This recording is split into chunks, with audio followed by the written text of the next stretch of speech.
ഈ പ്രൊഡ്യൂസർ എന്ന് പറയുന്ന ആള് ഇങ്ങനെ കയറി വരലും അവൻ വന്ന് ഇങ്ങനെ ഇങ്ങനെ അടഞ്ഞിങ്ങനെ നിന്നിട്ട് ഏയ് നെടി ഇങ്ങ പോരാ. അപ്പം ഞാൻ പറഞ്ഞ കൈയ്യട് എന്ന് പറഞ്ഞു போயிடுவியா டப்பண்ணுன்னு சொன்னேன். அப்போ ஞாபகடை அந்த ஆள் காலையில் இந்த மாதிரி சொன்னான், அது நான் ஒத்துக்கலை, அதுக்காக அந்த ஆள் வேணும்னே என்னை பழி தீர்த்துட்டு இருக்கான்னு പറഞ്ഞപ്പോ வேணாம். ஆம்பளைங்கன்னா அப்படியெல்லாம் கேட்பாங்க, അതെല്ലാം അഡ്ജസ്റ്റ് പണി താൻ പോകണം.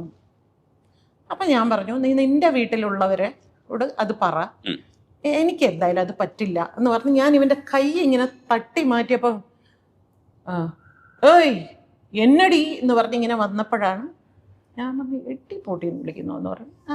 ഒരടി കൊടുത്തു. അപ്പോഴേക്കും പിന്നെ AVMൻ്റെ ഓണർ ശരവണൻ സാർ പുള്ളി വന്നു, എല്ലാവരും വന്നു. അപ്പോൾ AVM അദ്ദേഹം പറഞ്ഞു എൻ്റെ കാറിൽ വീട്ടിലേക്ക് പോകാൻ കയറുന്നു. അപ്പം ഞാൻ ഈ പൈസ